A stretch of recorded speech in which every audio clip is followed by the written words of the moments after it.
Hallelujah. Praise the Lord. Sinong nagagalak na nasa bahay-sambahan siya ng Panginoon? Who is glad to be in the house of the Lord? Amen. Hallelujah. And YDC, earlier, habang nag-worship tayo kanina, sino yung na-bless sa inaawit natin na song? Sinong na-bless sa mga lineups natin? Merong isang part dun sa kinakanta natin kanina. Yung song na Here I Am to Worship. And gusto ko lang, syempre, magkukwento ako. No? Wala kayong magagawa. Hawak yung microphone. Okay lang ba? Okay lang ba magkwento ako sa inyo? Amen. Is it okay, YDC? Bawal ata. Hindi naman. So, gusto ko lang magkwento siguro before tayo mag-start. Just wanna share this. While we are singing kanina, inaawit natin yung song na Here I Am to Worship. Sobrang grabe lang yung impact ng song na yon sa akin personally. And while we are worshiping earlier, I believe that was the Holy Spirit na talagang nangusap sa akin. Sabing ganun ng Holy Spirit sa akin. Do you remember this song? Sabing ganun ng Holy Spirit. I believe that was the Lord speaking to me. Di ko lang alam sino yun.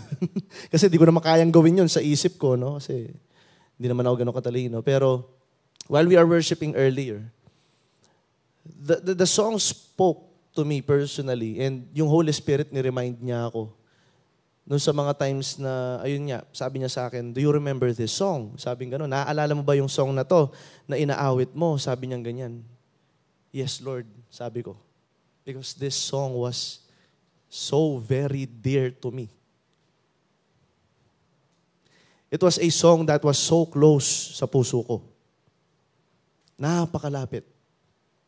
And the Lord is reminding me, nire-remind niya ako, oo, kasi yun yung unang pagkakataon na nabuksan ng mata mo sa mga kasalanan mo, sabing ganun. Do you remember, Rad? Sabi niya, yun yung time na sobrang broken ka because of your sin, and you are simply crying out to me. Because during those times, alam mo na wala kang ibang matatakbuhan kundi ako, and I am the only one capable of saving you, sabi ni Lord sa akin. Naaalala mo yun. And sobrang in love ka lang sa akin kasi alam mo na namatay ako para sa'yo. I was just crying out. Kasi nga, Lord, I remember those times.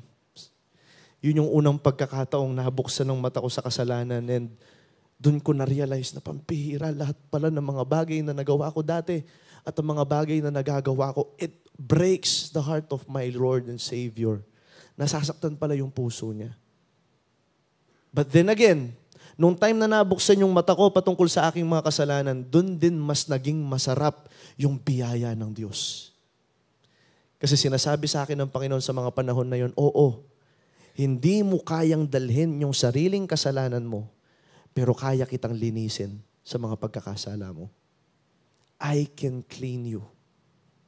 And I can forgive you from all of your mistakes, sabi ni Lord sa akin. And I was just crying out.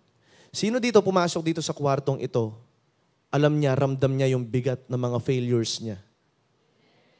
Alam mo na may mga naging mistakes ka all throughout the week, hindi mo nabigay yung best mo, and somehow, iniisip mo lamang na, natutuwa kaya si Lord? Natutuwa kaya si Lord sa akin dahil sa mga nagawa ko ngayong week? Kasi hindi ko nagawa yung best ko.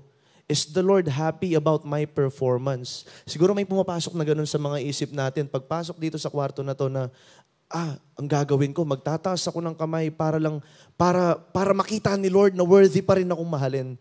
Alam niyo, YDC, that is not the good news. Alam niyo yung good news? Alam niyo yung gospel? Yung gospel, ganito siya.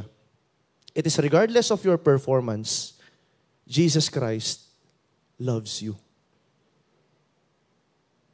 Uulitin ko. Regardless kung ano yung nagawa mo sa week na to, ano man yung pinagdaanan mo sa week, may mga pagkakataon man sa week na to na parang pumalpak ka. Pumalya ka sa area ng buhay mo na to. Hindi mo nagawa yung best mo. Alam mo, some points sa puso mo na parang nasasaktan ng puso ni Lord. O kaya naman may nasabi kang hindi maganda sa parents mo. Pero pumapasok yung thoughts sa isip mo, shucks, tatanggapin pa ba ako ni Jesus nito? Pero ito yung gospel na sinasabi ni Jesus. Hindi mo kailangang patunayan ng sarili mo. Kailangan mo lang manampalataya na kaya kitang linisin at patawarin. Because you are accepted in the beloved. Ikaw ay tinanggap ng Diyos at ikaw ay mahal na mahal ng Panginoon. He loves you. Regardless of who you are or what your performance is. Ganon katindi ang pagmamahal ng Diyos para sa iyo. Amen. Amen. Hindi po ba napakasarap nun? Amen. Hindi po ba napakasarap na regardless sa kung anong kapalpakan natin sa mga nagdaang linggo, ang Diyos na lumikha sa atin, mahal na mahal pa rin tayo. Amen. Hindi po ba sapat na dahilan yon para purihin natin ang Diyos? Come on. Come on. Come on, church. Come on. Pinatawad ka ng Diyos. Mahal na mahal ka ng Panginoon. Hallelujah! Hindi mo man natatanggap yung pagmamahal sa paligid mo, but there is one being who loves you so much, and that is Jesus. Alam ko may mas magagawa pa tayo dyan. Alam ko may mas mabibigay pa tayo para sa Panginoon. Teka lang saglit. Yung isang pinatawad na kaluluwa, sinabi sa Bible, yung bumalik o yung nagrepent na kaluluwa, sinabi nila, milyong-milyong anghel ang nagpupuri sa langit. Milyon. Nagliliparan sila, nagsisigawan sila kasi may isa lang yun ha. Isa lang yun. How much more this afternoon, ang dami natin na nagrepent. Ang dami nating nagsisi sa mga kasalanan natin. Gaano kaya kaingay sa langit ngayon? Sobrang ingay. Bakit tayo ang tahimik natin? Knowing na ikaw, pinatawad ka ng Diyos. Alam mo, para sa akin, sapat na dahilan na yon para pumalakpak ako sa Diyos.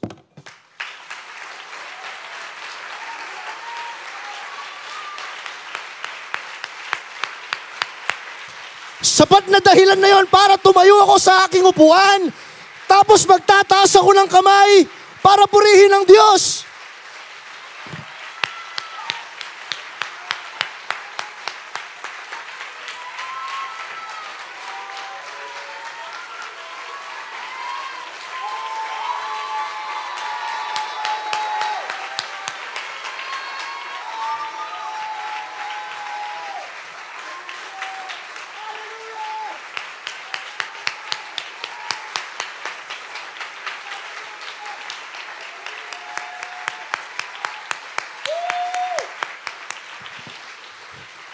Yung kaluluwa na nakatanggap ng biyaya ng Diyos, nakatanggap ng grace niya, hindi mo na kailangang piliting mag-worship yan. Kasi alam niya na sa kanyang sarili, na karapat dapat purihin ng Diyos. Come on! Oh, come on! Whom the Son sets free, is free indeed.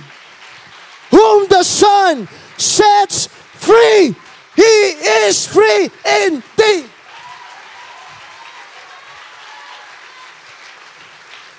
Hallelujah. Woo!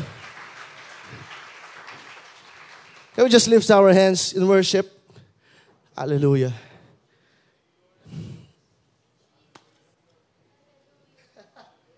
Thank you, Jesus. Woo!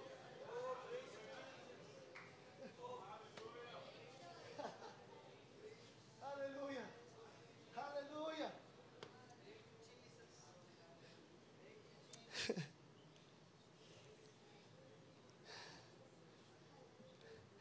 Lord, we are so grateful.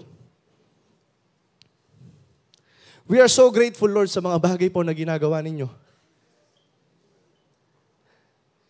Lord, sino po kami para tumanggap ng ganitong klaseng pagmamahal na sa kabila ng mga naging pagkakamali namin, minamahal niyo po kami. Pero Lord, ayaw po naming manatili sa mga pagkakamali na yon. Nais po naming mabuhay ng may kabanalan upang makapiling ka namin ng mas malalim pa.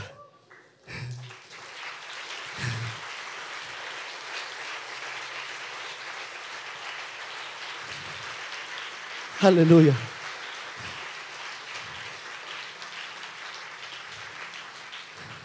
And Lord, through the preaching of your word, sa pamamagitan po ng pagpipreach po ng iyong salita, cleanse us, linisin niyo po kami. At Lord, nawa, Panginoon, lahat ng mga pusong uhaw, Panginoon, sa pamamagitan ng iyong salita, mahanap po nila ang kapahingahan. May we find our rest, Lord, in your word this afternoon. And may you revive every discouraged heart this afternoon. This we pray. In Jesus' name. Everybody we say. Amen. Everybody we say. Amen. Come on, once again, let's give God praise. Hallelujah! Jesus. Hey! Hallelujah, makakaupo na kayo, pambihira, magpipreach pa ako. Pambihira, hallelujah. Woo! Sino nag-enjoy sa presence ni Lord? Hallelujah. Right now, we are on the series, The Unfailing Faith. Hallelujah. Yan, sa mga believers with unfailing faith. We have been talking about this at nandirito na po tayo sa huling month kung kailan po natin huling pag-uusapan pa ang tema pong ito. Pero last week, sino po ang napag-usapan natin? Yes, hinatid po sa atin ito ng napakapogi po nating youth pastor na ang message po ni Bartimaeus na kailangan ng bawat isa, sabi nga po ni Pastor Joshua, dapat etano marine para king Ginoo. Amen. Dapat wala na sa YDC yung kinakahiya pa nila ang Diyos nila. Kaya nga narinig po natin sa ating youth pastor na sinabi niya po sa atin, lahat dito tayo, lalong-lalo na yung mga nag-aaral, mag-i-engage sa campus umpukan. Come on. Hallelujah. Amen. Grabe ang ginagawa ng Panginoon. But right now, we are going to talk about one specific story in the Bible or one person in the Bible that impacted many hearts. Lalong-lalo na yung mga Kristiyano talagang, alam mo yun, nakita nila yung tunay na pag-ibig nila kay Kristo. So we are going to talk about the unfailing faith of Mary of Bethany. Ooh, yes. Sino nga ba ito? Sino si Mary of Bethany? No? Kasi maraming Mary po tayong mababasa sa Bible. Meron si Mary Magdalene, Mary Mother of Jesus, Mary Mother of James. Pero this specific time, sa pag-uusapan po natin this afternoon, we are going to talk about only Mary of Bethany. Ito po yung kapatid ni Martha. Ayan, kilala nyo na. Yes, siya po yung kapatid ni Martha at kapatid po ni Lazarus. Lazarus, yes, ang kapatid ni Lazarus. So basahin po natin ito sa Luke chapter 10, 38 to 42. Now it happened as they went that he entered a certain village and a certain woman named, ano pangalan niya? Martha, welcomed him into her house. This is the Lord entering into the house or entering into a certain village. Welcomed her into her house and she had a sister called Mary. Ito po, si Mary of Bethany. Nakakasunod ba, YDC? So si Mary of Bethany, para hindi tayo malito, pag nababasa natin yung maraming Mary sa Bible, she is the sister of Martha. Amen. Kapatid siya ni Martha. So, tingnan natin, tuloy natin yung story. Excuse me. And she had a sister called Mary who also sat at Jesus' feet and heard his word. Next verse. But Martha was distracted with much serving. Ulitin ko yun. But Martha was distracted. Nade-distract si Martha with much serving. And she approached him and said, Lord, do you not care? Lord, dala ka bang pakialam? Sabing gano'n ni Martha. Wala ka bang pake? Yung kapatid ko, iniwan akong maglingkod, mag-isa. Sabing gano'n ni Martha. My sister has left me to serve alone. Therefore, tell her to help me. Sabihin mo nga sa kapatid ko na yan, Jesus. Parang ganun yung approach ni Martha. No? Sabihin mo nga sa kapatid ko na yan, Jesus. Natulungan niya ako dito. Sabing gano'n ni Martha. Pero sabi ni Jesus sa kanya, look at the statement of Jesus. And it is so profound. Tignan niyo yung statement na to. And Jesus answered and said to her, Martha, Martha, you are worried and troubled about many things. Masyado kang nababalisa sa napakaraming bagay. But one thing is needed. Isang bagay lamang ang napakamahalaga. Isang bagay lamang ang napaka-importante. And Mary has chosen that good part. Pinili ni Mary yung magandang bagay na yon, which will not be taken away from her. So makikita natin dito sa lesson na to, ano nga bang meron patungkol sa faith ni Mary na pwede natin din ma-apply sa buhay natin. Kasi marami na tayong na-witness na imahe or parang image ng unfailing faith. Right now, we will look at the story of Mary of Bethany. Paano po ito magpapalalim ng ating pananampalataya at ng relationship kay Jesus? Amen. Kung nakakasunod kayo, YDC, say amen. Let me ask you this question. How many among you here wants to be close to Jesus? Sino dito gustong-gusto niya na mas lumalim yung relationship at intimacy niya kay Jesus? Amen. Because did you know, look at this. Napag-aralan ko lang po ito sa life ni Apostle Paul. The Apostle Paul is so intimate with Jesus.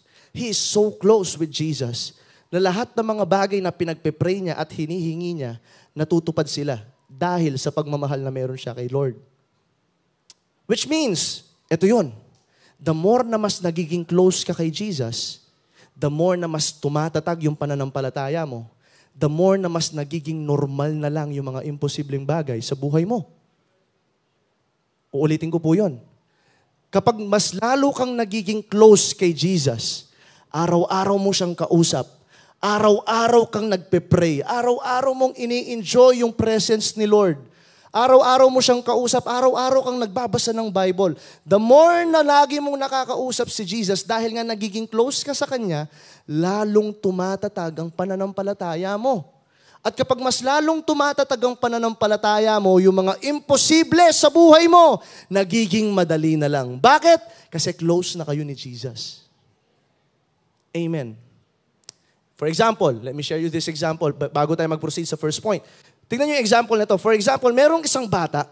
Ang batang ito, meron siyang isang magulang na napakamayaman. You know? Napakamayaman niya. Yung magulang niya. Siguro yung yaman ng magulang niya na to, makukumpara natin sa yaman ni Bill Gates. Kilala niyo si Bill Gates? Yes. Siya yung may-ari ng Toyota. Wow. Hindi, siya po yung may-ari ng Windows. Di ba? Si Bill Gates. Tama ba? Tama, no? Siya yung, Windows. Tama. Microsoft, sorry.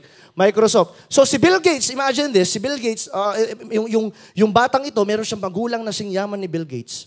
Itong batang ito, walang limit sa kung anong kaya niyang hingin sa magulang niya. Bakit? Kasi kilala niya at mahal siya ng kanyang ama. Nakakasunod pa.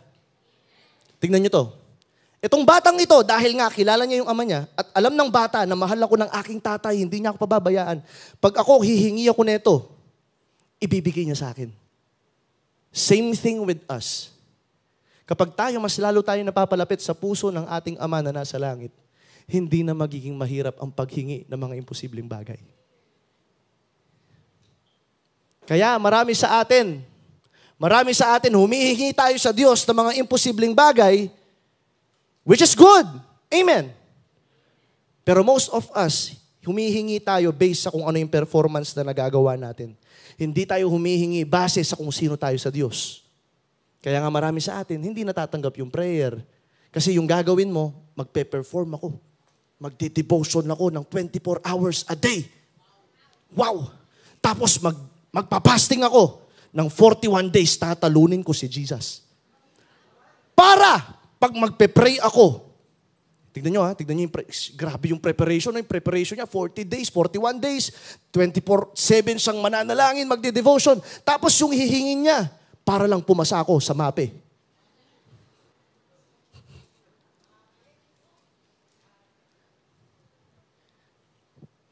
Kasi yung ginagawa natin, we are performing.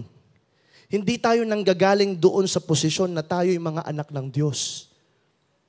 Amen. Kaya nga sa story po ni Mary of Bethany, maiintindihan natin ito. Kung gaano ka-importante yung intimacy sa unfailing faith. Amen. Handa na ba kayo, YDC? Lawin may piningsiping mo, pota matutundo na yan. Lupa yung matundo. Tapikan mo yan ng matundo yan. Yan, sige, tapikan mo. Yan, sige, yan.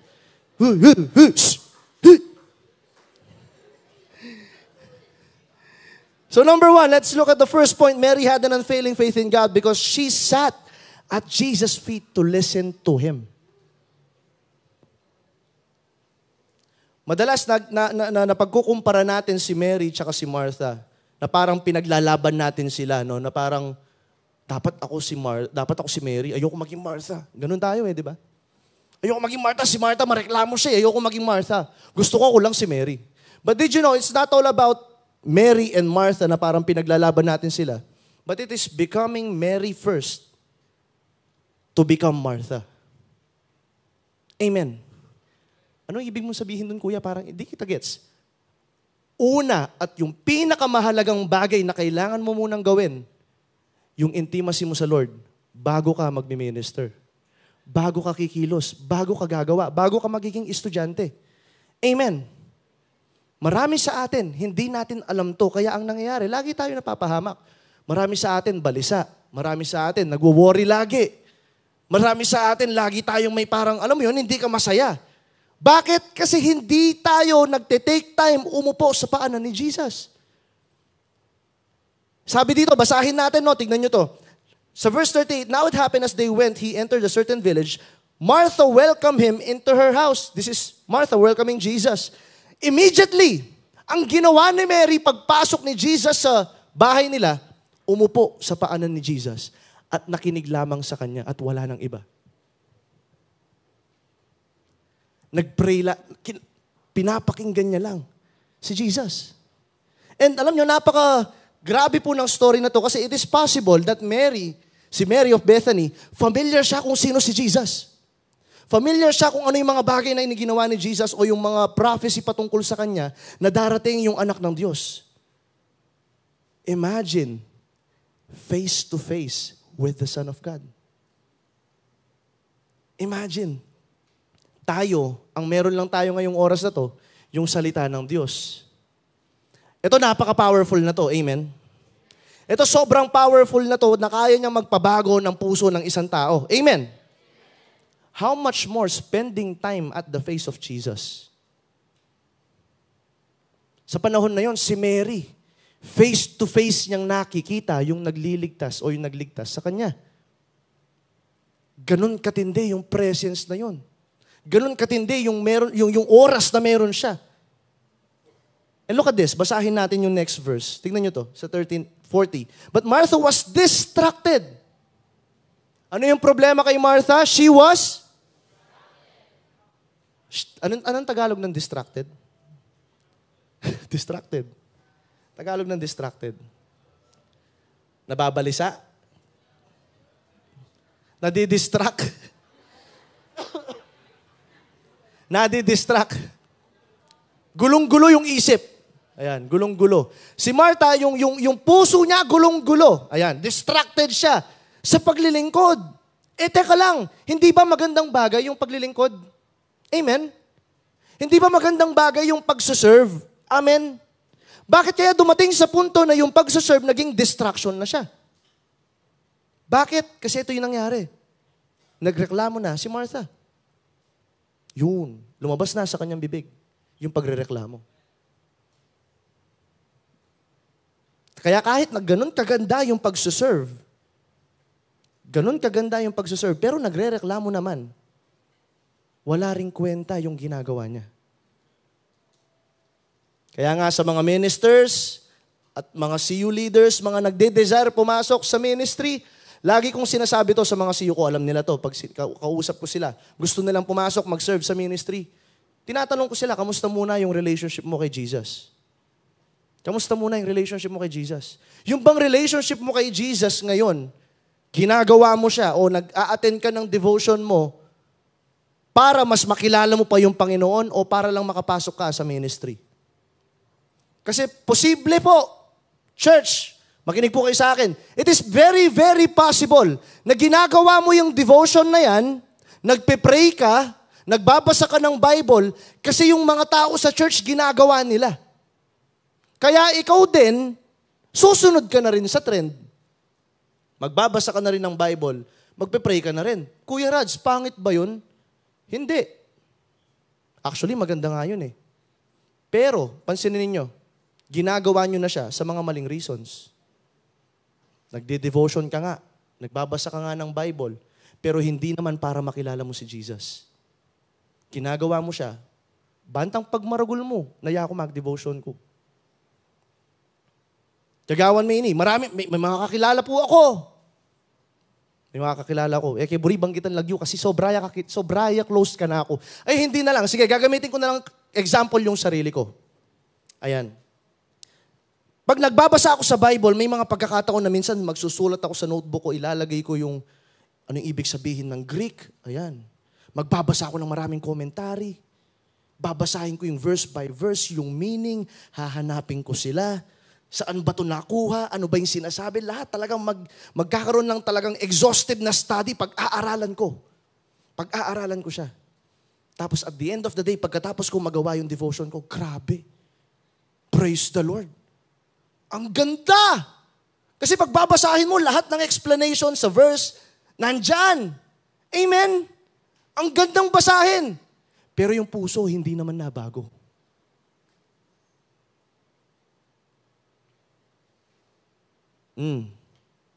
But just like Mary, si Mary, hindi niya hinayaang ma-impluwensya siya ni Martha. Alam ni Mary yung priority niya. Kaya kayo, YDC, tatanungin ko kayo, do you know your priority? Alam mo ba yung priority mo?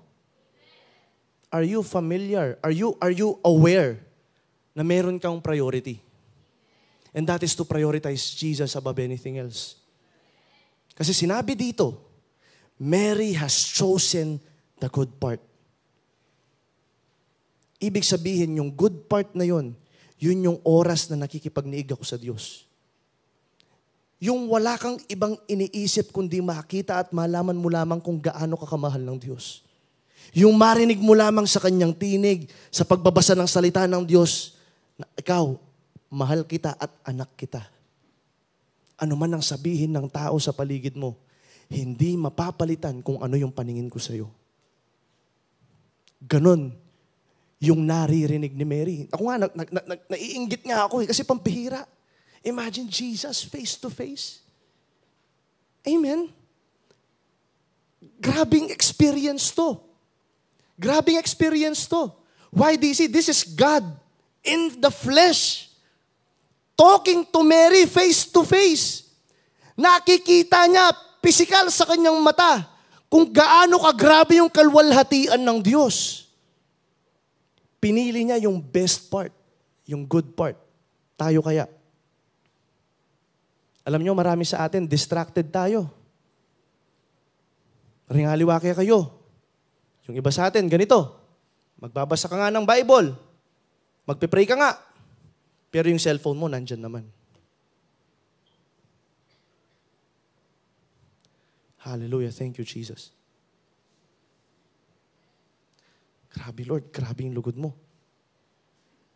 May nag-like na kaya sa mga post ko? Ah, wala pa. Thank you, Jesus. Hallelujah. Lord, mahal na mahal kita. Ting! Uy, nag-message na si Crush. Mag-message na ka na ako. Ay, lalabas kami mamaya. Alis na ako. Maliligo na ako.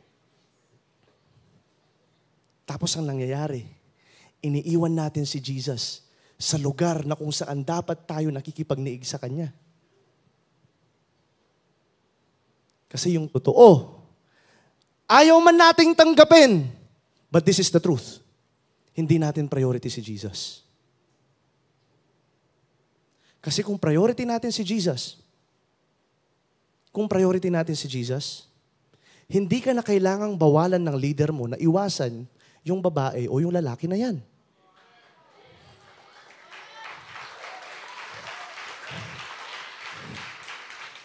Alam nyong sobrang tumama yung message na yon kasi si Kuya Nat pumapalakpak nasa likod. Amen, Pastor! Amen po, Pastor! Kasi marami sa atin ganun. Seryoso.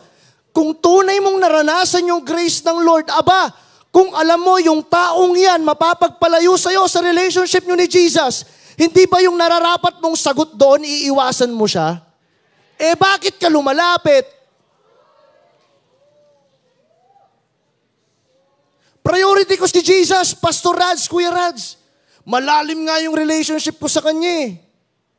Tapos maya-maya lang magkikita kayo nang hindi kayo nagpapaalam sa mga leader ninyo.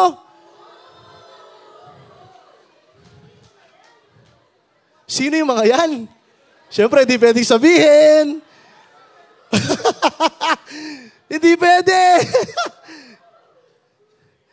Si Jesus lang yung number one sa heart ko, wala nang iba. Tapos pag nag-notify na, ay bakit hindi niya hinart yung post ko? Tapos araw-araw inaabangan mo sa story mo kung hinart niya ba o hindi. Akala ko bang priority mo si Jesus? Tugs. Amen. Kaya nga hindi na po natin siya, alam nyo, hindi siya automatic. Hindi siya automatic. May kailangan kang gawin. Pero kahit na hindi siya automatic, natural na lamang siya sa pusong nakakatanggap ng biyaya ng Diyos. Dahil nga punong-puno ka ng pagmamahal ng Lord. Dahil nga nararanasan mo yung biyaya niya. Naiintindihan mo na pinatawad ka sa mga kasalanan mo. Naiintindihan mo na pinalaya ka na sa kasalanan mo. Yung puso punong-puno ng biyaya ng Diyos, hindi na magiging mahirap sa kanya na iwasan yung taong yon na nagpapalayo sa relationship niya kay Jesus. Nakakapag-distract ka. Hindi pwede. I need to cut you off. Halimbawa, nagpe-pray ka, nagde-devotion ka, tapos may lumalandi sa'yo.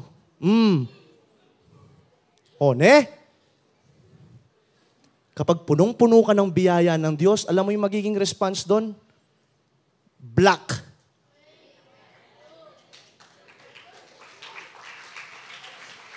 Tapos, meron pa ako naririnig na ganito. Kuya Rads, wala naman siyang masamang intensyon. La pamilyar deta, sir. Kuya Rads, nagtatanong lang naman siya eh. Kuya Rads, ito pa yung pinaka-common na, pambira, saset kubuntok. Yung pinaka-common na reason, Kuya Rads, magkaibigan lang kami.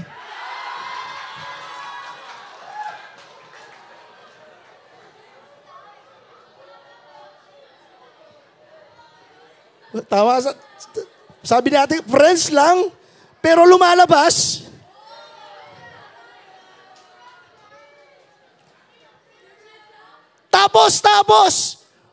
Tapos, pagkasabado,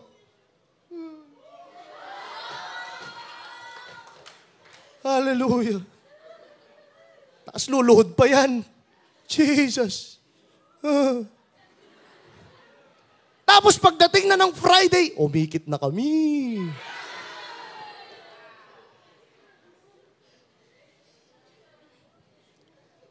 Sadly, it shows na hindi talaga natin napaprioritize si Jesus. Lumalabas. Kaya nga, it is natural for a person. Again, hindi siya automatic. May gagawin ka. Kailangan mo talagang i-cut off yan. Pero, dahil nga sobrang natural yung pagtanggap mo ng biyaya ng Diyos, nagiging natural yung response mo. Hindi na siya pilit.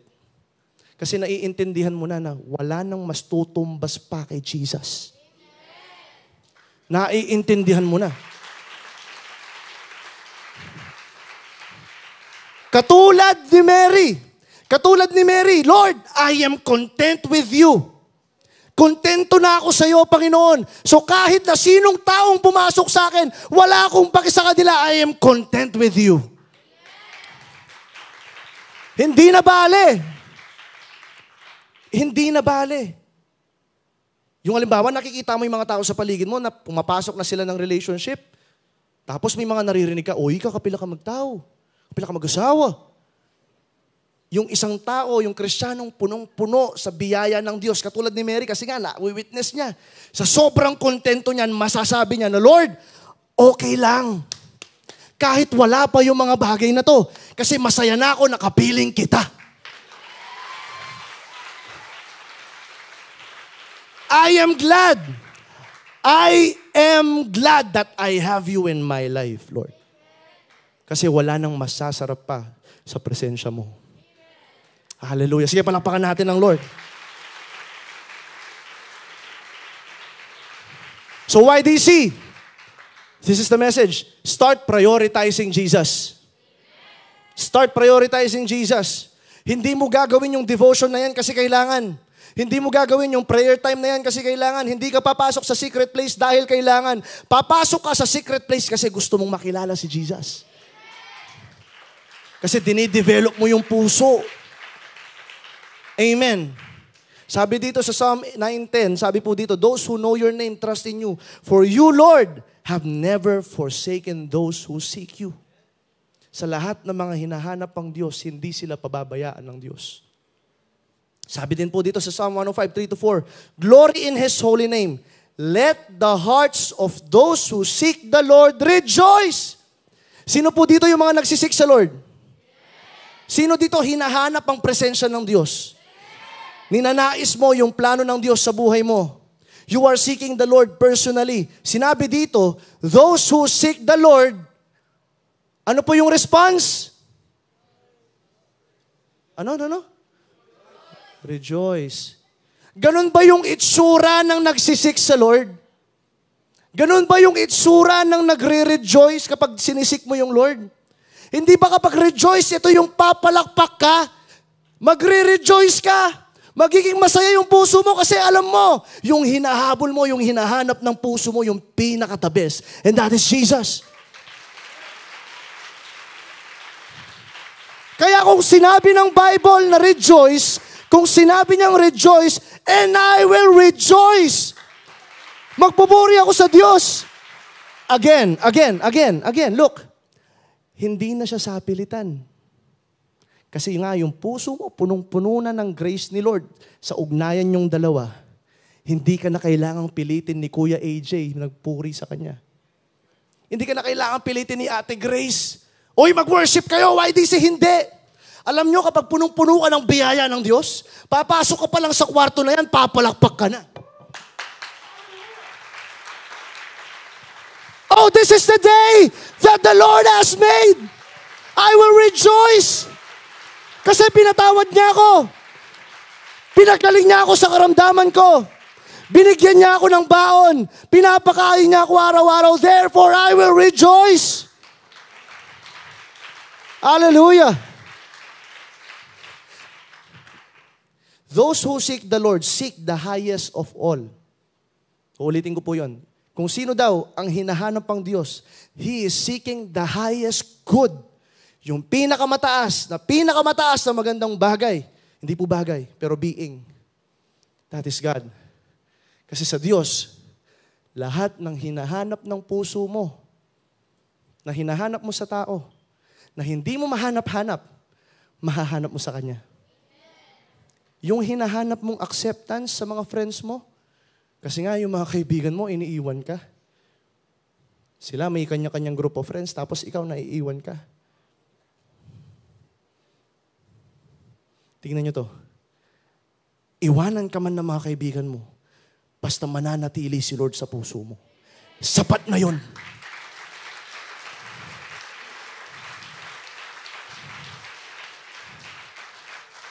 Iwanan man nila ako, umalis man sila, okay lang.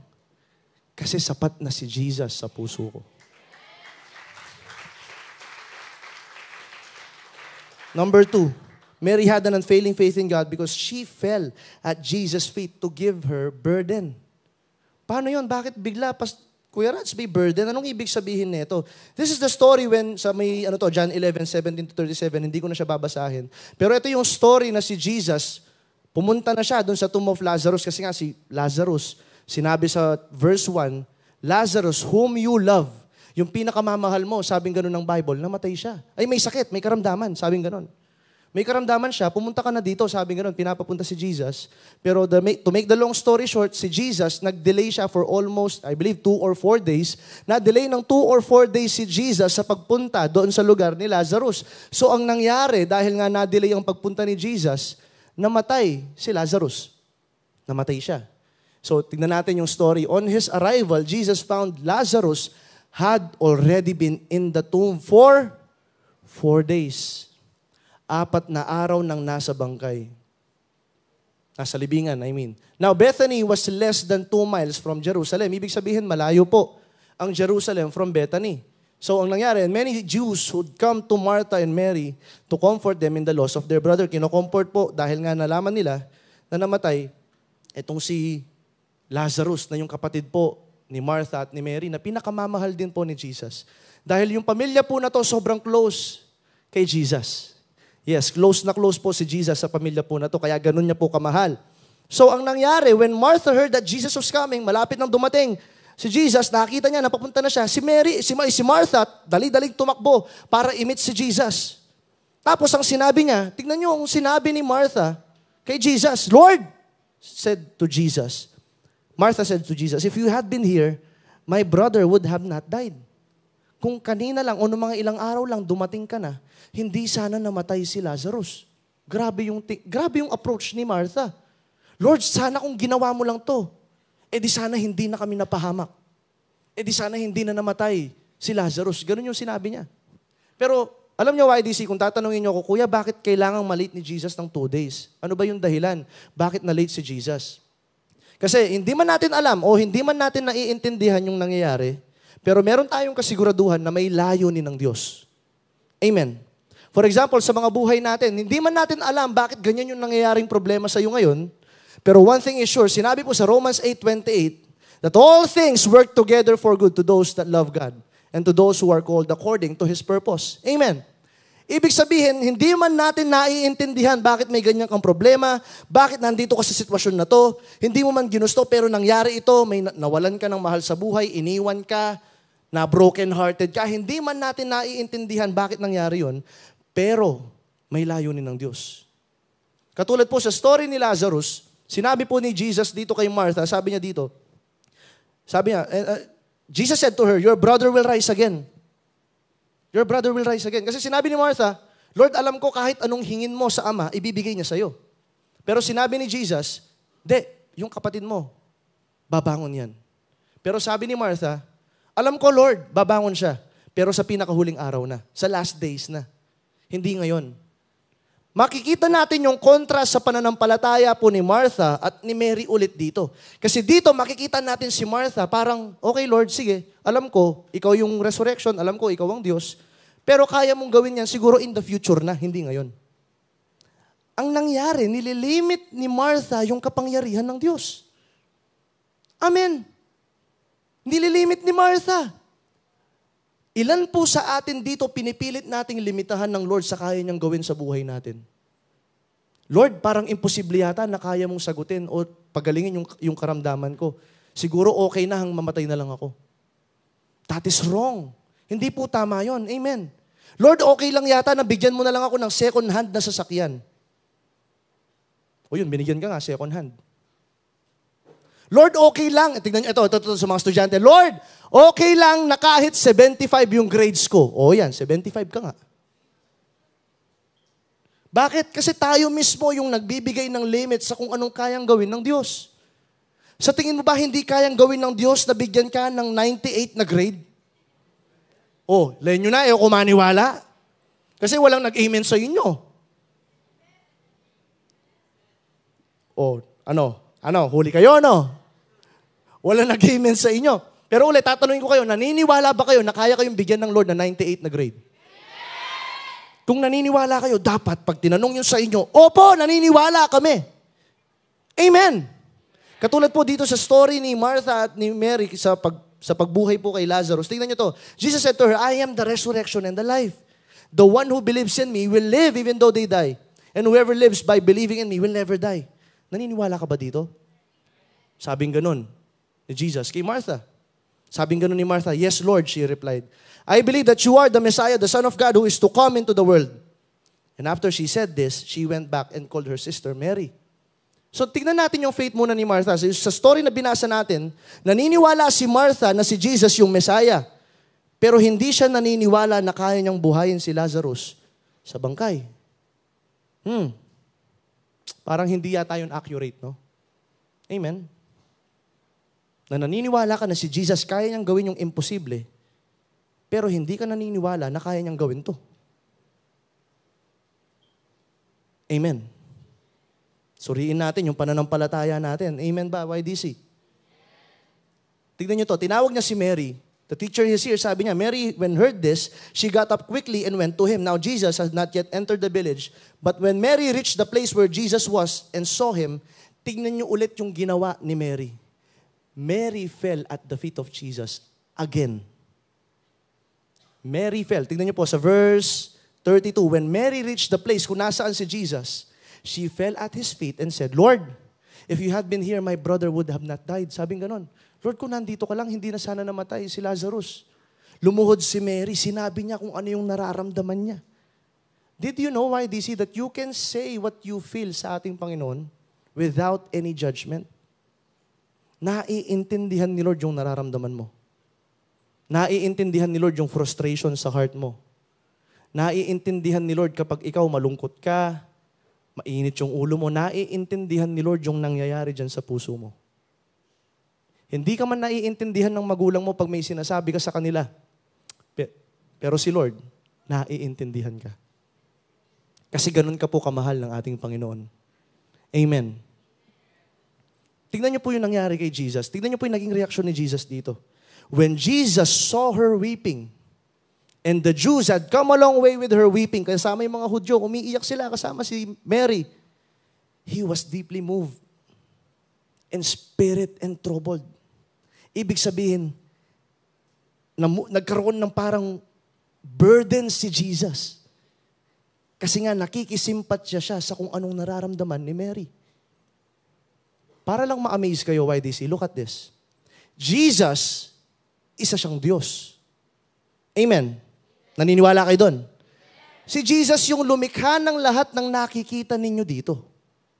So ibig sabihin, napaka-makapangyarihan niya. Amen. Naniniwala ba kayo doon? Si Jesus din ang nagbibigay ng hangin na hinihingahan natin ngayon. Kaya nga tayo buhay. That is our Creator, Jesus. But look at this. Makikita natin ang Diyos na lumikha ng langit at lupa, na naiiyak at nakikidalamhati sa nararamdaman ni Mary. Hindi ba nakaka-amaze yun? Na yung Diyos na lumikha ng lahat, personal, siyang nakikidalamhati kay Mary. Ibig sabihin, lahat ng mga troubles mo, yung mga pasanin mo, yung mga problems mo sa life, naiintindihan ni Jesus yun.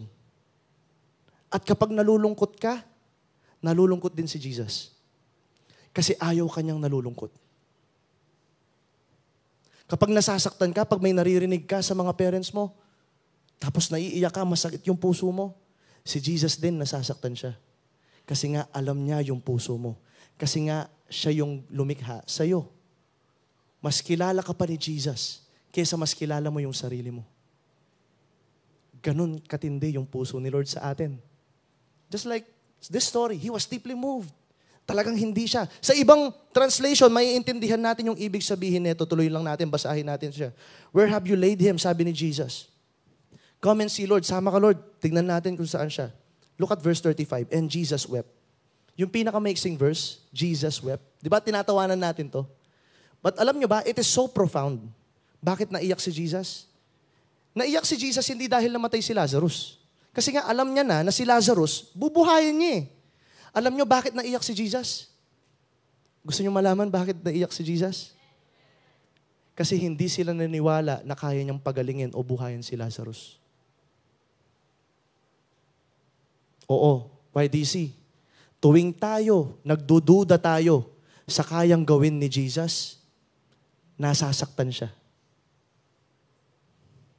Halimbawa, nagdududa ka na, halimbawa may kamag-anak ka o yung may parents ka na may karamdaman, may sakit, tapos pinagpipray mo kay Lord, nagagaling siya, tapos ikaw nadidisappoint ka kay Lord na, sige, di na ako magpipray. Di naman gumagaling yung nanay ko eh. Nasasaktan si Jesus doon. Kasi hindi ka naniniwala na kaya niyang gawin yung imposible. Kaya nga sa story na to, Jesus wept hindi dahil namatay si Lazarus. Jesus wept kasi yung mga taong malapit sa buhay niya, si Mary tsaka si Martha, hindi sila naniniwala na kayang pagalingin ni Jesus o buhayin ni Jesus si Lazarus. Nakakalungkot, no? Pero madalas ganun din tayo. Madalas ganun tayo. Sinasabi natin, si Jesus, Pinatawad niya na ako, kaya niya akong patawarin sa kasalanan natin. Pero hindi tayo lumalapit sa Kanya para humingi ng tawad. Sinasabi natin, si Jesus lamang yung magliligtas at nakakaintindi sa akin. Pero hindi tayo lumalapit sa Kanya para sabihin yung nararamdaman natin, katulad ni Mary. Si Mary, immediately lumuhod siya. Jesus, alam ko, kaya mong pagalingin. Kaya mong buhayin si Lazarus. Lumuhod siya, sinabi niya yung nararamdaman niya, Lord, kung dumating ka lang ng mas maaga, buhay sana si Lazarus ngayon. Sabing ganun ni Mary. It is painful sa ating Panginoon. YDC. Kapag yung mga mahal niya, yes, ikaw na mahal niya. Kapag ikaw na mahal niya, nagdududa sa kaya niyang gawin.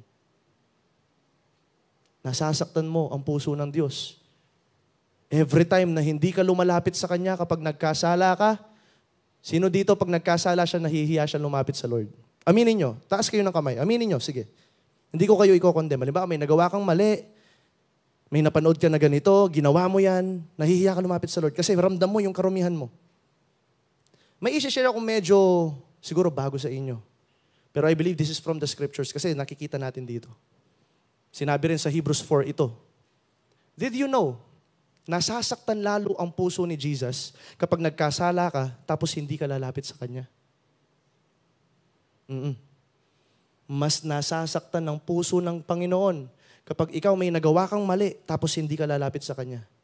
Pero, tuwang-tuwa naman ng Diyos, si Jesus, kapag ikaw sa kabila ng pagkakasala mo, lalapit ka sa Kanya. Kasi yun yung rason kung bakit siya dumating dito. Ano yun? Para linisin ka niya at patawarin ka niya sa mga pagkakasala mo. Para sabihin niya sa'yo na iintindihan kita. Ngayon, tayo ka dyan, gawin natin to nang magkasama tayo. Harapin natin yung bukas kasama ako. Ganun po yung Panginoon natin. Amen? Amen. Tignan niyo to sa John 11:33. Jesus saw her weeping and saw the other people wailing with her. A deep anger welled up within him. He was deeply troubled. Talagang meron siyang imagine, no, si Jesus, na alam natin na mahinhin, na may humility, di naman mahinhin, pero may humility. Alam natin na si Jesus, the Lamb that was slain before the foundations of the world, si Jesus, nakilala nyo, nagagalit, nasasaktan ng puso, he was deeply moved. Bakit? Kasi hindi sila naniniwala sa Kanya. Church, YDC, stop doubting Jesus sa kung anong kaya niyang gawin sa buhay mo. Please, stop doubting the Lord. Huwag kang magduda. Lumapit ka sa Kanya with confidence. Sinabi sa Hebrews 4, come boldly to the throne of grace. Amen. Sinabi nga ni Thomas Watson, si Jesus, mas willing pa siyang pumunta sa krus na yon kaysa pumunta tayo sa trono ng biyaya. Imagine that, si Jesus, confident siyang pumunta sa cross na walang alinlangan. Pero ikaw minsan nag-aalinlangan kang pumunta sa cross. Ay sa trono ng biyaya. Pero sinabi dito, let us then approach God's throne of grace with confidence. Amen. YDC, are you there? Ibig sabihin nito, huwag kang mahiyang lumapit at tumakbo sa ating Panginoon. Bakit? Kasi bibigyan ka niya ng biyaya sa mga pagkakataong kailangan mo siya. Amen. Jesus was angry. True faith can only be proven through our actions. Kasi si Martha, nakakalungkot. Naniniwala siya na, yes, Jesus, you are the resurrection and the life. Pero, buhayin mo na lang si Lazarus siguro sa last day. Pero si Mary, hindi. Sinabi niya yung nararamdaman niya. She was honest. Hindi nagpanggap si Mary sa kanyang nararamdaman. She put the burden on Jesus. Alam niyo yung ibig sabihin yung putting the burden on Jesus? Alam niyo yung ibig sabihin nun? Nilalagay mo yung bigat kay Jesus para siya yung magpasan. Yun yung ibig sabihin ng putting off your burden. And meron ng isang song, sinabi sa song na to na isinulat na inawit natin nung Wednesday. Let me share this to you. Ang ganda lang ng song na to. Sabi ng lyrics ng song, balik tayo sa first niya. Sabi niya, "O soul, are you weary and troubled?" Ikaw ba ay pagod? Ikaw ba ay naguguluhan, confused ka? No light in the darkness you see? Wala kang makitang pag-asa sa punong-puno ng dilim sa buhay mo? There's light for a look at the Savior. May ilaw sa pagtingin natin sa nangligtas sa atin. And life more abundant and free. Sabi sa next part, alam nyo to. Turn your eyes upon Jesus. Look full in His wonderful face. And the things of earth will grow strangely dim in the light of His glory and grace. Ano yung sinabi ng song? Turn your eyes upon Jesus. Look full in His wonderful face. And the things of earth will grow strangely dim in the light of His glory and grace. Once again, YDC, awitin natin to. Turn. Ikaw ba ay pagod? Are you troubled? In His wonder. Hallelujah. And the things of earth will grow strangely dim in the light of His glory and grace. Sige, minsan pa remind mo yung puso mo. Turn your eyes upon Jesus. Look full in His wonderful face. Hallelujah. And the things on earth will grow strangely dim in the light of His glory and grace. YDC, the only thing you need to do is to look upon Jesus. At lahat ng mga problema, alalahanin na pinagdadaanan mo, katulad ng awit na to, mag-fade sila. Kasi wala kang ibang makikita kundi yung kagandahan ng Diyos. Kundi yung kalwalhatian ng Diyos. Amen. And last point, mabilis na lamang to, Mary had an unfailing faith in God because Mary, she poured expensive perfume at Jesus' feet. Yes. She poured the expensive perfume. Mamaya meron akong gustong i-share sa inyo. Pero let's proceed sa verse, John 12:1-8. 6 days before the Passover, Jesus came to Bethany where Lazarus lived. Nabuhay na si Lazarus. Pinatunayan ni Jesus na siya nga yung buhay at siya yung muling pagkabuhay at ang buhay. Jesus is the resurrection and the life. So nabuhay si Lazarus. At dito si Lazarus buhay na. Maraming namamangha sa kanya. So 6 days before the Passover, Jesus came to Bethany where Lazarus lived, whom Jesus had raised from the dead. Here, a dinner was given to Jesus in Jesus' honor. Martha served. Tignan nyo. Anong ginawa ni Martha? Nag-serve siya. Pero this time si Martha, hindi na siya nagre-reklamo. Kasi tama na yung puso niya. Paano nyo malalaman na Paano nyo malalaman na tama na yung puso mo sa pagsuserve? Hindi ka na nagre-reklamo. Hindi ka na magre-reklamo. While Lazarus was among those reclining at the table with him, look at the verse 3. Then Mary took about a pint of pure nard, an expensive perfume. Napakamamahalin po ito para hindi ko na po i-explain pa further. Itong expensive perfume nito, katumbas siya ng isang 1 year. 1 year na sahod. Ayan. Katumbas siya ng 1 year na sahod. Ganon ka-expensive yung pabango na to.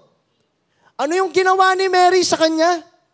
She poured it on Jesus' feet and wiped His feet with her hair. Inanoint ni Mary si Jesus gamit yung pabango. And take note, para po sa kultura ng mga Hudyo, pinag-iipunan yon ng kanyang mga magulang at ibibigay sa kanya para pag sa araw na ikakasal siya, gagamitin niya yon para sa kanyang asawa.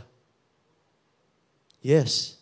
Pero ang ginawa ni Mary, dito sa story na binabasa natin, And the house, ang ginawa niya, she poured it on Jesus' feet. Yung mamahaling perfume na dapat gagamitin niya para sa kanyang asawa in the future. Kanino niya binuhos? Sa feet ni Jesus. At ginamit niya yung kanyang buhok para talaga punasan ng kanyang paa. And the house was filled with fragrance of the perfume. Tapusin muna natin to, basahin natin. But one of his disciples, si Judas Iscariot, sabi niya, who was later to betray him, objected, why hasn't this perfume sold and the money given to the poor? It was worth a year's wages. Ayan, sabi nga sa inyo, 1 year. 1 taon na sahod. Pero kaya pala ganito na lang yung sinasabi ni Judas, kaya pala ganyan yung lingwahe ni Judas kasi yung ginagawa pala niya, ninanakaw niya yung pera nila Jesus. Ayan o. Because he was a thief. As a keeper of money, treasurer si Judas, no? O wag niyong pag-isipan ng masama yung mga treasurer niyo, no? Kuya, may mga treasurer kasi binubulsa nila yung pera namin eh. Hindi sila si Judas, no? Wag kayong judger. Sabi dito, as a keeper of money bag, he used to help himself to what was put into it. Ginagamit niya sa kanyang sarili yung mga bagay na nasa treasure box, yung pera nila. Kaya nga tingnan natin verse 7. Tapusin natin ito. Leave her alone, sabi ni Jesus. Iwanan niyo siya. It was intended that she should save this perfume for the day of my burial. Para sa akin ito. You will always have the poor among you. Pero ako, malapit na akong pumunta sa aking ama. Sabi nga nun ni Jesus. But you will not always have me. Kayo, yung mga kawawa, yung mga poor, nandyan pa sila. Hindi naman kayo iiwan yan basta-basta. Pero ako, pupunta na ako sa aking ama. Nararapat lang na i-anoint niya yung aking paa. Pinagtanggol ni Jesus, si Mary. Pero ano yung naging driving force? Bakit ganun na lamang si Mary? Sa kabila ng lahat ng yon, nakita niya si Lazarus na nabuhay. Ang ginawa niya, she poured that expensive perfume na gagamitin niya para sa kanyang kasal kay Jesus. Bakit kaya ganun? Ano yung naging motivation ni Mary? Do you remember yung first point natin? Anong ginawa ni Mary? First point, anong ginawa ni Mary? She sat at the feet of Jesus. Mayroong unwavering devotion. May devotion. May ugnayan, may relationship. Amen? Dahil nga si Mary, punong-puno siya ng pagmamahal ni Jesus habang nakikinig siya sa ating Panginoon. Nung time na magbibigay na siya ng napakamamahaling perfume, hindi na siya pilitan sa puso ni Mary. Hindi sinabi ni Mary na, ang mahal naman nito. Gagamitin ko to sa aking kasal eh. Tapos lalagay ko lang sa paa ni Jesus. Hindi niya na inisip yun. Bakit? Dahil nga sa sobrang pagmamahal na meron siya na nanggagaling sa Lord, kaya niyang ibigay yung pinakamainam sa Diyos. Magagawa niyang ibigay yung napakamainam sa Diyos. Kaya nga yung perfume na to, na napakamahal, ginamit niya sa paanan ni Jesus. Alam niyo ba, YDC, na merong ulit pagkakataon na si Mary, inanoint niya ulit, hindi naman yung paa ni Jesus, yung ulo naman ni Jesus. Kasi nga, 2 bottles yung gagamitin po ng mga babae. Una, yung perfume na gagamitin niya para sa kanyang kasal, at yung pangalawang perfume naman, gagamitin niya pag siya ay mamamatay na. Yun yung gagamiting pabango para sa kanya. Pero tignan niyo yung nangyari. Dito sa Mark 14:3. While he was in Bethany, reclining at the table in the home of Simon the leper, a woman. Dito hindi siya pinangalanan. Pero malalaman natin that this is Mary of Bethany kasi nasa ang lugar sila? Saan? Bethany. Very good, children. Nasa Bethany sila. So makikita natin, a woman came with an alabaster jar of very expensive perfume. Saan? Made of pure nard, katulad ng pabango. Doon sa binasa natin kanina, anong ginawa ni Mary dito? She broke the jar and poured the perfume on his head. Sa ulo ni Jesus. Ano po yung sinisimbolize nito sa ating lahat? Ano ba yung pinapatungkulan nito sa atin? Bakit si Mary, yung 2 bagay na pinaka-importante at mahalaga sa kanya, bakit nagawa niyang gawin nyo kay Jesus? Kasi naniniwala na si Mary at convinced na siya na wala nang mas iimportante pa kay Jesus. Amen. Ibig sabihin, lahat ng pinaka-importante sa buhay ni Mary, yung kasal, Kasal. At yung huling araw bago siya mamatay, para sa kanya, wala nang kwenta yon dahil nahanap niya na yung tunay na buhay. Sino yon? Si Jesus.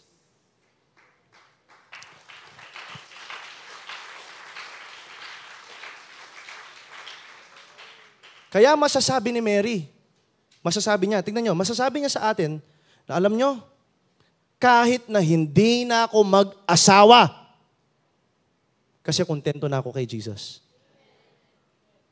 Masasabi nyo kaya yon? Ngayon pa nga lang, di nyo na maiwan yung lalaki, yung babae na yan eh. Ganito ka-costly yung intimacy. Yes. Yung intimacy po natin kay Jesus, hindi siya ganun kadali. Hindi siya yung basta ka lang magbabasa ng Bible. No. Araw-araw, kailangan mong isuko yung mga bagay sa puso mo na alam mong hindi nakakalugod sa Diyos para lang talagang mas makuha mo yung fullness ni Jesus sa buhay mo. Amen. You know why this? Ano yung mga bagay sa buhay natin na sa tingin ninyo importante sila? Ano yung mga bagay na yun na sa tingin ninyo important sila? Kuya, mahal ko na siya eh. Kuya, nagle-late night talks na kami. Kuya, sinabi niya na yung I love you. Paano niyan? Kuya, sinabi ko na yun sa kanya.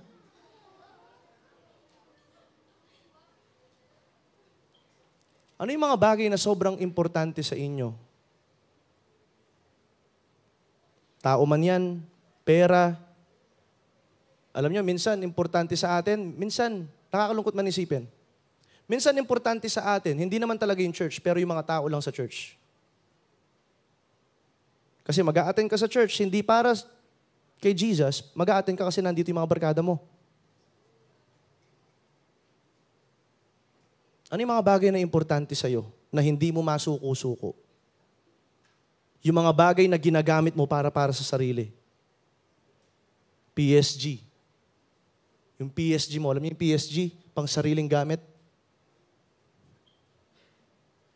Yung mga bagay na ginagamit mo para sa sarili mo. Ano yung mga bagay na yon? Because dito, sa pinag-uusapan natin, si Mary, yung pinaka-importante at pinaka-masakit para sa kanya. Hindi masakit actually. Actually, makikita natin sa story na binabasa natin, si Mary, hindi na siya nag-alinlangan. Hindi siya nahirapang isurrender yung dapat niyang isurrender. Bakit? Kasi nga punong-puno na siya ng biyaya ng Diyos. Uulitin ko to, YDC. Hindi na magiging mahirap ang pagsuko ng mga bagay sa iyo sa ating Panginoon kapag ikaw mismo alam mo sa sarili mo na punong-puno ka ng biyaya ng Diyos. Pero yung tanong, are we filled with the grace of God? Punong-puno ba tayo ng biyaya ng Diyos na yun? Are we filled? Just like Apostle Paul sa Philippians 3:7-8, sabi niya dito, look at this. Grabe yung story ni Apostle Paul. Sabi niya, I once thought these things were valuable. Akala ko lahat ng mga bagay na meron ako, kayamanan, title, reputation, kasikatan, akala ko lahat ng mga bagay na to, importante. But now, I consider them worthless because of what Christ has done.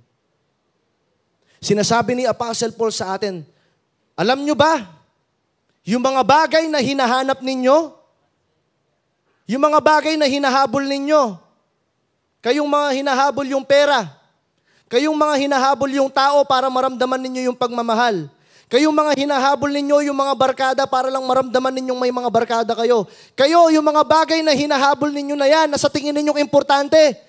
Sabi ni Apostle Paul, lahat ng mga bagay na hinahanap ninyo at hinahabol ninyo, para sa akin, basura na yan. Bakit? Kasi natagpuan ko na yung pinakamas mahalaga. Sino yon? Si Kristo.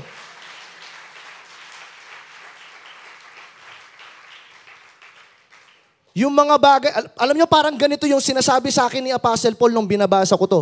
Radley, yung hinahabol-habol mong walang kakwenta-kwentang bagay, para sa'yo, napakahalaga. Yung paghabol mo yung paghanap mo ng validation sa iba, yung paghanap mo ng affirmation sa mga kaibigan mo, lahat ng hinahanap mo yun, yung hinahanap mo yung pagmamahal sa mga pamilya mo, yung lahat ng hinahanap mo na yan, sinasabi ni Apostle Paul sa akin parang ganito, para sa akin, basura na yan. Kayo, anong hinahanap ninyo? Hinahanap nyo ba boyfriend? Girlfriend? Hindi, seryoso. Hinahanap ninyo yung mataas yung grades nyo para sumikat kayo? Ini-aim ninyo na makilala kayo sa campus? Makilala kayo, magkaroon kayo ng maraming barkada? Sabi ni Apostle Paul, para sa akin, basura na yan. Kasi natagpuan ko na yung pinakamahalaga. Para sa akin, lahat ng mga bagay na hinahabol ninyo, basura sila.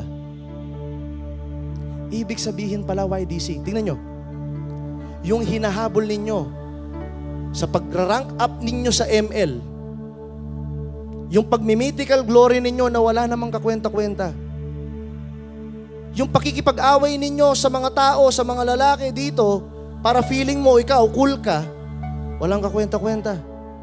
Yung paghanap mo ng validation sa parents mo, sa teachers mo, para lang makaramdam ka ng acceptance, para lang ma-feel mo na welcome at belong ka, para kay Apostle Paul, hinahabol mo, basura.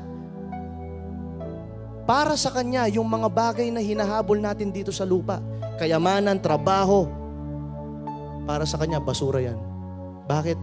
Kasi natagpuan niya na yung pinakamahalaga. Natagpuan niya na. And that is Jesus Christ. Tayo mag-sum up na. The unfailing faith of Mary of Bethany. She sat at Jesus' feet to listen to Him. She fell at Jesus' feet to give her burden. She poured expensive perfume at Jesus' feet. Unfailing faith is giving our all to Jesus. By the way, yung YDC verse challenge po natin is Philippians 3:7-8. Amen. Philippians 3:7-8. And bago tayo tumanggap ng banal na hapunan, let me once again remind you dun sa pinag-usapan nating story. Naaalala nyo si Mary na binigay yung expensive perfume? Naaalala nyo yun? Sino nakakaalala? Say amen. Nandyan pa ba kayo? Patapos na tayo, wait lang. Patapos na tayo. Ito na, YDC. Makikita ninyo sa story na pinag-usapan natin kanina, para kay Mary, that was an expensive perfume. Amen? Yung spikenard, yung 2 pabango, na worth 1 year na sahod niya. Sahod ng isang tao, ganun siya kamahal. Sa tingin nyo ba, mahal yan o hindi? Mahal, expensive, di ba? O yung pangalawang perfume, 1 year worth of wages, mahal ba yun o hindi? Mahal. Pero makikita natin sa story na binigay niya yun kay Jesus, pinor out niya kay Jesus yun. Pero alam nyo ba? Alam nyo ba? Hindi lamang si Mary yung nagbigay ng pinaka-expensive sa kanya. Hindi lamang si Mary yung nagbigay ng pinakamahalaga. Alam nyo kung sino yung nagbigay ng pinakamahalaga? Ang Diyos.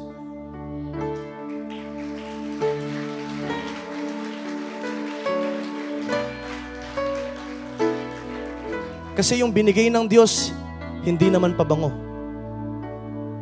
Yung binigay ng Diyos, hindi naman pera. Yung binigay ng Diyos, hindi naman sasakyan. Yung binigay ng Diyos, yung kaisa-isa niyang anak. Para lang ikaw, mapatawarin ka niya sa mga kasalanan mo. Para lang masabi niya sa'yo na ikaw, malaya ka na dyan sa kasalanan mo. Ibibigay ko yung buhay ko. Para ito, ikaw na nakaupo dyan, maligtas ka at maging masaya yung buhay mo. Gagawin ko yon para sa kanila. Kahit gaano man kasakit ito. Pero alam nyo ba, sa punong-puno ng pagmamahal ng Diyos sa ating lahat, ibinigay niya ng malaya si Jesus. So John 3:16 says, "For God so loved the world that He gave, that whoever believes in Him shall not perish." Yung emphasis dyan, hindi naman doon sa eternal life. Yung emphasis dyan, nandoon sa "For God so loved the world." Kasi mahal niya tayo. Kaya niya ibinigay si Jesus para sa iyo. YDC, you are loved. You are accepted. You are a child of God. And you are free because of Jesus Christ. Tayo po'y tumayo, tatanggap tayo ng Holy Communion. And habang tumatanggap tayo, pwede ba nating i-worship si Jesus? Pwede ba nating ibigay yung pagmamahal sa Kanya? Hindi ko kayo pipilitin. Hindi na to sapilitan. Hayaan na lang natin yung biyayang natanggap nyo ngayong hapong ito. Yun yung maging motivation ninyo sa pagpupuri natin sa Kanya. Amen? Yung wala ng pretension, wala ng kahit ano, ibibigay lang natin ng best para kay Jesus. Hallelujah.